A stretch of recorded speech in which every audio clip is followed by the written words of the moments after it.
आप सबको विदित है कि संयुक्त किसान मोर्चा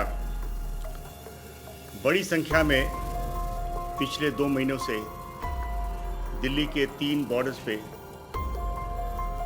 कई किसानों के साथ वहाँ पे बैठी है। 2 जनवरी को दिल्ली पुलिस को ज्ञात हुआ कि किसान रिपब्लिक रैली एक ट्रैक्टर की मार्च करने जा रही है और ये भी संयुक्त किसान मोर्चा ने आह्वान किया कि उनके सपोर्टर्स 26 जनवरी को दिल्ली में आकर के ट्रैक्टर रैली में पार्टिसिपेट करें। जैसे ही हमारे को इसकी जानकारी मिली, हम लोगों ने जो फार्मर्स के लीडर्स हैं उनसे संपर्क किया और उनके साथ विस्तार में बातचीत हुई। 5 राउंड की मीटिंग हुई और इसके साथ कई बार फ़ोन पे वार्तालाप भी किया गया। सबसे पहले तो उनसे कहा गया था कि ये 26 मार्च को देश जब रिपब्लिक डे परेड और सेलिब्रेशंस मना रही है तो उस समय ये ना करके उसके बाद में ट्रैक्टर मार्च करें। लेकिन उन्होंने इस बात से इनकार कर दिया। उसके बाद जब वो इंसिस्ट कर रहे थे तो हमने उनको सजेस्ट किया कि केएमपी कुंडली मानेसर पलवल जो पेरिफेरल है ट्रैक्टर मार्च निकालें।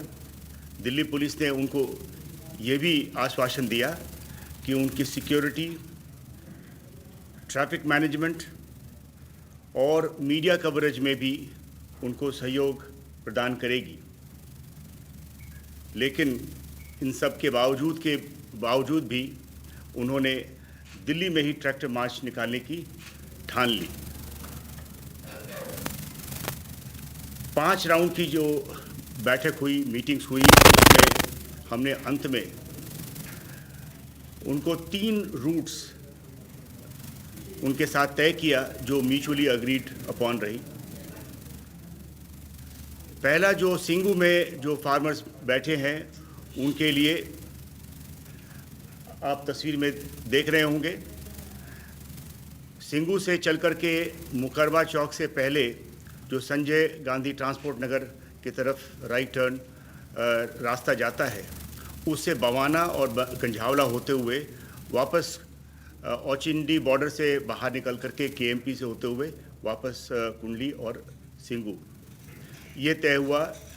और ये कुल जो डिस्टेंस है ये 63 किलोमीटर का है। साथ में ये भी तय हुआ कि जो टीकरी में बैठे हुए हैं वे टीकरी से नांगलोई टी पॉइंट आएँ और नांगलोई टी पॉइंट से नजफगढ़ के रास्ता होते हुए ढांसा बॉर्डर से होते हुए वे फिर केएमपी पे जा कर के वापस टीकरी बॉर्डर पे आ जाए।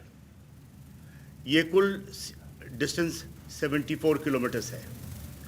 इसके बाद जो तीसरा रूट जो गाज़ीपुर में जो किसान बैठे हैं उनके लिए यह तय हुआ था कि वो गाज़ीपुर से अंदर आकर के रोड नंबर 56 से होते हुए अप्सरा बॉर्डर से बाहर चले जाएं और केएमपी पे जा कर के और वापस गाज़ीपुर पहुंच सकते हैं। ये कुल 46 किलोमीटर है।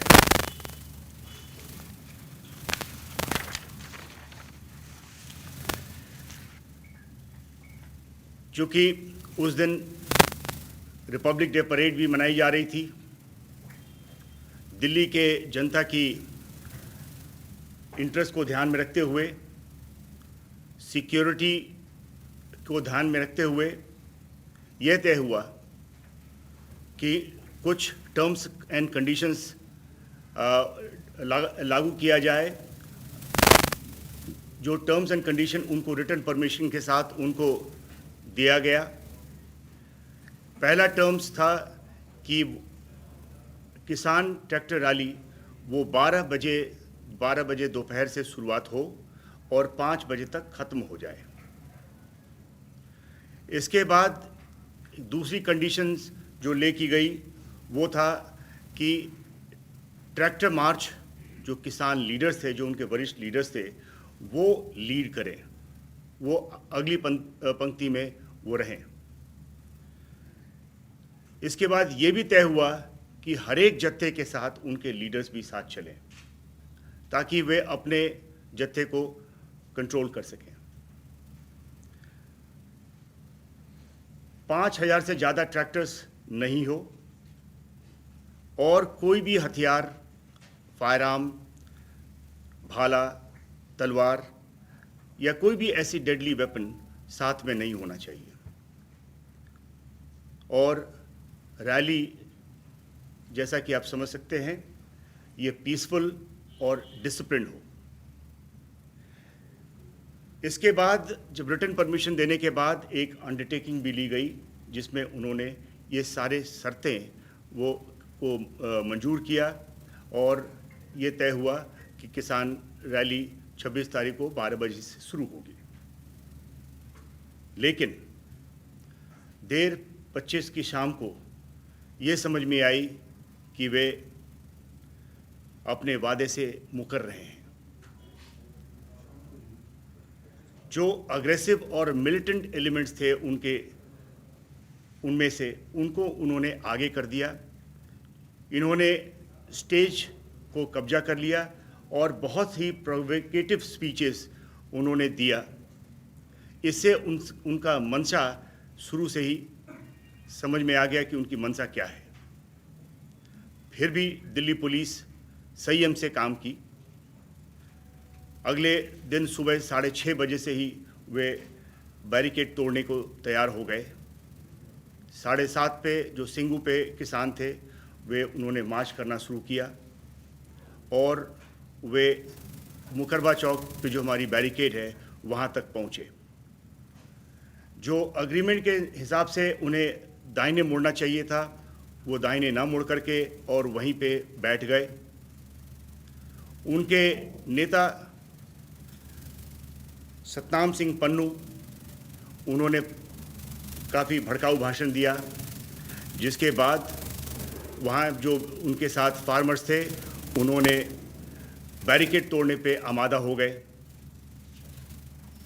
उनके एक और किसान नेता जो दर्शनपाल सिंह, वो भी वहाँ पे बैठ गए और दाहिने मुड़ने से मना कर दिया।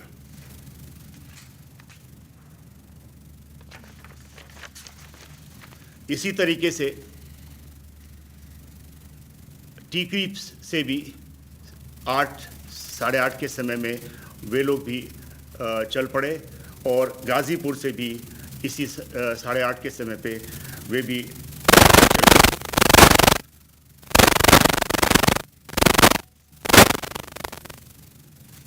पुलिस के जो लॉफुल डायरेक्शन था कि वे अपने तय हुए समय है 12 बजे उस समय चलें, क्योंकि जो ऑफिशियल प्रोग्राम था रिपब्लिक डे का वो करीब 12 बजे के समय समाप्त होना था। तो उनको कहा गया कि आप 12 बजे के जो तय हुआ समय है उसी के अनुसार से चलें, लेकिन वो उसको न माने और बैरिकेड तोड़ करके आगे निकल पड़े। जैसा कि मैंने कहा कि मुकरबा चौक के पास बैरिकेड पे पहुँचे और आगे जाने से मना किया और वहीं पे एक भाषणबाजी हुई सतनाम सिंह पन्नू द्वारा। ये पूरा जो मुकरबा चौक पे जो प्रोटेस्ट और जो हिंसा हुई उसको आप लोगों ने भी कवर किया होगा। आपने देखा होगा कि जैसे ही ये स्पीच समाप्त हुआ और उन्होंने आह्वान किया कि जो आगे जो बैरिकेड लगी है उसको तोड़ करके वो आगे जाएं और वो वहाँ की जो भीड़ है वो आगे निकली और बैरिकेड तोड़ने लगी।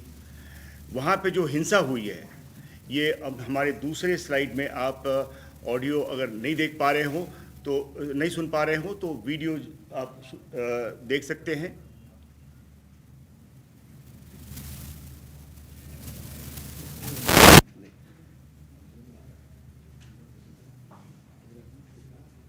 मुकरबा। तो इस प्रकार से आपने ये जो उनके स्पीचेस के बाद वहाँ पे जो भीड़ है वो आगे की तरफ बढ़ी। ठीक इसी प्रकार से जो टीकरी बॉर्डर पे जो किसान थे वे भी करीब 8 साढ़े 8 के बीच में निकले और उनमें वे आकर के नांगलोई टी पॉइंट पे बैठ गए और वहाँ पे ही प्रोटेस्ट किया।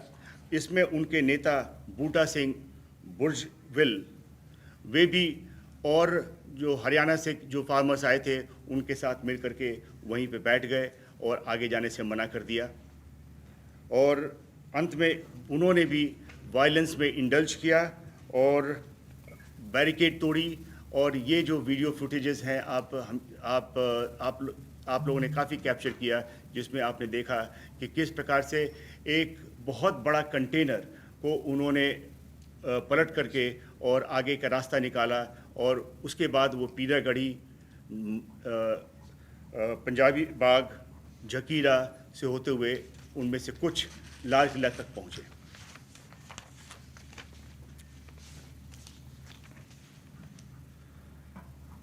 उसी प्रकार से गाज़ीपुर पे जो किसान थे उनमें से जो राकेश टिकायत के साथ जो किसान थे और भी उनके साथ और भी संगठनों के किसान वे भी इसी प्रकार से वायलेंस में इंडल्ज किया और वे आगे बढ़ कर के अक्षरधाम गए। और जबकि बहुतों को वापस भेज दिया गया, कुछ लोगों ने बैरिकेड तोड़ करके वे भी लाल किले तक पहुंच गए। इन सब पुलिस एक्शन में पुलिस ने संयम बरता। पुलिस के पास सभी ऑप्शंस थे, लेकिन पुलिस ने संयम का रास्ता चुना। पुलिस ने संयम का रास्ता इसलिए चुना कि हम जो जान माल की नुकसान नहीं चाहते थे, जो लॉस ऑफ लाइफ होना था उससे हम वो रास्ता न चुन करके हमने संयम का रास्ता लिया। और ये हमारी और उनके बीच में एग्रीमेंट थी। हम जिम्मेवार रहे हैं और हम अपनी बड़े जिम्मेवारी के साथ जो एग्रीमेंट के हिसाब से हम पीसफुल रैली करवाना चाहते थे। ये जो वायलेंस हुई है वो टर्म्स एंड कंडीशंस को फॉलो नहीं करने की वजह से सब हुई हैं। इन सब जो वायलेंस हुई है इनमें सभी किसान लीडर्स भी शामिल रहे हैं। कुल मिलाकर के 394 पुलिसकर्मी घायल हुए हैं। इनमें से कुछ अभी भी हॉस्पिटल्स में एडमिट हैं और जैसा हमें जानकारी है इसमें कुछ आईसीयू में भी हैं। इसमें प्रॉपर्टी डैमेज हुआ है। पुलिस की 428 barricade, 8 tyre killers, 2 DFMD, 4 x-ray machine, 4 steel gate, window glasses, grills वगैरह 30 पुलिस की गाड़ियां, जिसमें 2 पीसीआर वैन भी हैं और एक पुलिस जिप्सी भी है, 6 कंटेनर्स जिसको इस्तेमाल किया गया था रास्ता रोकने के लिए, और डंपर्स, ये सब सारे डैमेज हुए हैं। पुलिस ने इस दौरान, जैसा कि मैंने कहा, बहुत ही रेस्ट्रेंट का इस्तेमाल किया है, संयम बरता है। इसमें हम लोगों ने टीयर गैस का इस्तेमाल किया क्राउड को कंट्रोल करने के लिए। इस दौरान कई पुलिसकर्मी, जैसा कि मैंने बताया, जख्मी भी हुए। सभी जो रास्तों से जो किसान लाल किले तक पहुंचे, वे रेड फोर्ट के जो रैम्पर्ट्स है वहां पहुंचकर वहां पे कई किसान संगठनों के झंडा फहराए और कुछ रिलीजियस झंडे भी फैलाए, जिसको पुलिस ने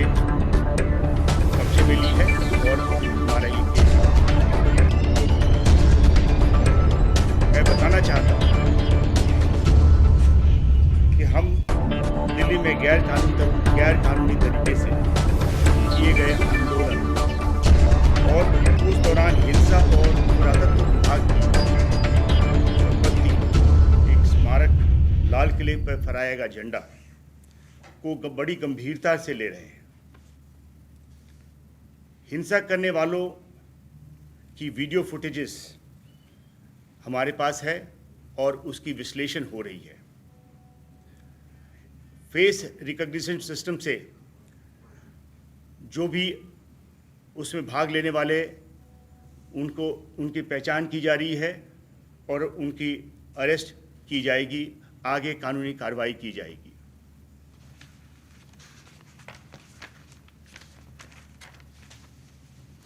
अब तक दिल्ली पुलिस 25 से ज़्यादा क्रिमिनल केस रजिस्टर किया है और जैसा कि मैंने बताया है कि सीसीटीवी और वीडियो फुटेज से हम फेशियल रिकॉग्निशन सिस्टम से पहचान की जा रही है। एक चीज़ सबको बतलाना चाहता हूं कि कोई भी कल्प्रिट जिसकी पहचान होती है और जिसकी शमूलियत पाई जाती है उसको छोड़ा नहीं जाएगा। No one will be spared. जो भी फार्मर्स लीडर्स हैं और उनकी शमूलियत पाई जाती है उनके खिलाफ कानूनी कार्रवाई की जाएगी। राष्ट्र के सम्मान और सुरक्षा में दिल्ली पुलिस किसान संगठनों से पूछताछ करेगी और जो भी कठोर कार्रवाई करनी पड़ेगी वो करेगी। धन्यवाद।